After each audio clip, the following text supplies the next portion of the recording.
In the first part of the social psychology lecture, I focused on the three major ideas that started the social psychology sub-area. This second part of the lecture is just going to be listing some of the interesting things in terms of findings that have come from social psychology since then. So first, there's an idea called social facilitation, and this basically means that we tend to perform better when others are watching us if it's something that we feel that we can do well. So for example, if you are a pianist and you have been practicing and practicing and you go for a recital, you tend to perform better in front of people than you did by yourself when you were practicing. This doesn't apply if you're new at something, if you're uncertain about it, if you're a novice. Then having people watching us actually can make us do worse. Second idea is something called diffusion of responsibility, and this happens when the responsibility basically is spread out over numerous people. One way this plays out in classrooms sometimes is social loafing. Maybe you've been in a project before at school where it was a group project and you ended up doing most of the work because other people didn't really pull their own weight.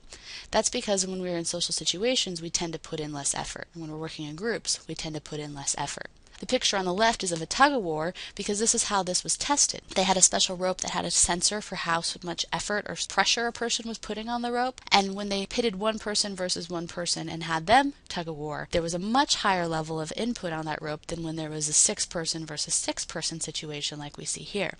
When there were more people, every person tried a little bit less. Another kind of diffusion of responsibility is referred to as the bystander effect. And this was started to get studied in the 60s after this woman who lived in New York City had been walking home one summer evening and was robbed very, very close to the entrance of her apartment building. And because it was the summer and it was hot, lots of people had their windows open and they heard her yell and scream and had come to the window and saw her lying in the street because she'd been stabbed once as she was robbed. And there were numerous people looking out their window, and not a single one of them called the police. And she laid there for a large number of minutes until the robber actually came back and stabbed her numerous more times and she died. And not a single person had called the police. Now, when the rest of the country heard about this, they thought, oh, those New Yorkers, they're so cold-hearted. They just are jaded and don't care about anybody. And that's probably not the case. What probably happened was diffusion of responsibility. They saw each other hanging out the windows and probably thought that someone else had called the police. Now there's also an effect called the mere exposure effect. So I'm going to show you two pictures of myself. The one on the left is picture A, the one on the right is picture B, and I want you to just immediately say which one you prefer. Now when I do this in face-to-face classes, a vast majority of students prefer picture A, which is very interesting for me because I prefer picture B. Now it's the exact same picture, just flipped backwards. Why would you prefer picture A when I prefer picture B? It has to do with the fact that picture A is how you see me straight on, but when I look at myself, I always am looking in a mirror, so I see myself reversed, backwards, which is what is in picture B. And of course, because nobody's face is that symmetrical or that perfectly balanced on one side or the other, there's slight little abnormalities that I've become used to by looking at myself in the mirror every day for numerous years. But when I see myself backwards, or forwards actually, as in picture A, those little things pop out at me and I hate it, which is why a lot of us hate pictures of ourselves, is because it's ourselves backwards. Now, this is the mere exposure effect because it's basically the idea that the more we get exposed to something, the more we like it. So A is the way that you've been exposed to me over and over again, and B is the way I've been exposed to myself over and over again. So we grow a preference for the way that we see ourselves. This sometimes happens with music. Have you ever noticed that there's a song on the radio and the first time you hear it, you're like, that kind of sucked. But then, of course, the way the radio works is it keeps getting played over and over and over again. And at some point, you kind of like it and you're singing along and then it gets stuck in your head and you realize you don't hate it anymore. That's because of exposure. The more you're exposed, the more you like it. Now, fourth, we have attitudes. Attitudes are beliefs that set us up to act a certain way. And usually when we talk about attitudes, we can think about the right side of this circle where attitudes lead to behaviors. So if your attitude is that school is important, you're probably going to behave in a way that means you're going to do your homework ahead of time, do it as well as you can. But if your attitude is that school is stupid, you're probably not going to engage in those same behaviors. You're probably going to not finish your homework or not worry about tests as much.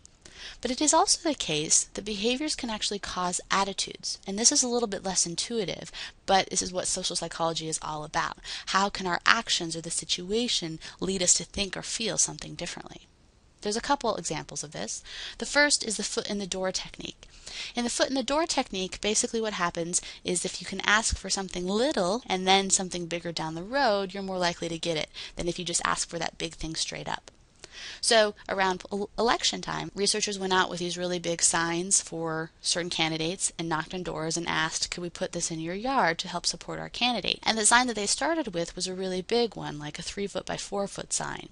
And if we looked at how many people said yes, it was pretty low. 17% of the people said, yeah, sure, put that big, huge sign in my yard. However, in a different condition, instead of asking about the big sign first, they started by asking, can we put this little sign in your yard and help support our candidate? One of those 1-foot by 1-foot signs. And a vast majority of people in this situation said yes. And then the researchers came back a couple weeks later with the really big version of the sign and said, hey, thank you so much for letting us put the little sign in your yard. Would you mind if we replaced it for this bigger sign? And in this experimental situation, 76% of the people said yes. So you see a vast increase in the number of people who are willing to take on the big sign if you start with something small. So this is called the foot in the door technique, and it's something that a lot of salespeople use. So the behavior changed the attitude. The behavior of allowing a small sign changed the attitude about the big sign. Another idea, and one of my favorite ideas in psychology, is cognitive dissonance. This is another way that our behavior can change our attitudes. So what happens sometimes in life is that we have inconsistent thoughts and behaviors. We either hold two perspectives or a perspective and a behavior that don't jive together. They're in conflict with one another. And when that's the case, it causes us anxiety, which researchers refer to as dissonance. We of course don't like anxiety, so what happens is that we have to change something to reduce that dissonance. We have to change one of the thoughts or behaviors in order for them to be more compatible. So as an example, there are people who smoke, and then there's the attitude that smoking is bad for you. And if you're a smoker and you have the attitude that smoking is bad for you, that causes dissonance because those two ideas are in conflict with one another. So one of two things has to happen. Either the behavior has to change, in this case that would mean quit smoking. So if you quit smoking and you think that smoking is bad for you, those two things are okay together. They aren't in conflict and they don't cause dissonance. Or you could change the attitude. Perhaps you continue to smoke, but maybe you change your attitude and say, well, my Uncle John's been smoking for 60 years and he doesn't have cancer, so that won't happen to me. So now if you have smoking behavior and that won't happen to me attitude, you don't have dissonance anymore either because those two things don't conflict. Now which do you think is easier, changing the behavior or changing the attitude? The answer is the attitude. Changing our behavior is hard. So here we have behavior of smoking changing one's attitude about smoking, and that's an example of cognitive dissonance. The next big idea is that of stereotypes, and a stereotype is a generalized belief about a group of people. Sometimes these are true, and sometimes they're overgeneralizations. You know, stereotypes get a bad rap, kind of like conformity gets a bad rap. But there are a lot of situations where stereotypes can actually be quite helpful. The problem becomes when stereotypes lead to things like prejudice and discrimination. Prejudice is when you think bad things about a different group, when you have negative cognitions about a different group of people, and discrimination is where you act negatively towards those people. So prejudice is a cognitive component and discrimination is a behavioral component. One of the arguments about why these two ideas exist, why we have prejudice and why we have discrimination, is from something called realistic conflict theory. And realistic conflict theory basically says the way the world is there are limited resources. That's just how it is. There's not enough of everything for everyone. Whether we're talking about money or food or mate selection or admission into a college, there's always limited resources. And these limited resources cause conflict between people so that everybody's trying to get as much as they can for themselves or their group. Oftentimes that means that another group has to suffer for that. And so that's what leads to prejudice and discrimination. And psychologically, the argument is that prejudice and discrimination, thinking and acting negatively towards another group who's not the group that you belong in, helps us be able to rationalize us wanting to get as much as we can for ourselves at the detriment of another group. Because if we think poorly of that other group, we don't feel as badly if we take more and they get less.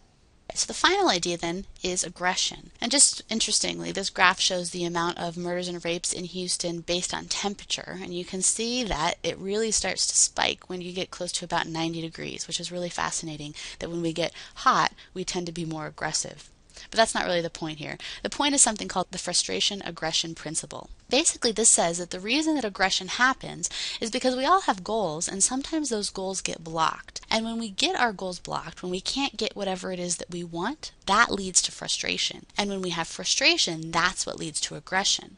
So this is an interesting theory because it helps think about treatment for aggression problems. Some people are overly aggressive and it causes challenges in their daily lives and for their loved ones. The best way to kind of deal with this is to figure out which goals are being blocked in the first place. It doesn't just help to get rid of the frustration or help cope with the frustration. It's better to go one step back and see, can we keep frustration from happening in the first place? And so when you're thinking about this in your personal life, it could be useful in terms of thinking about what's causing this person to get frustrated in the first place, whether it's a partner or a child. And working on that's going to be more useful than just saying, control your temper.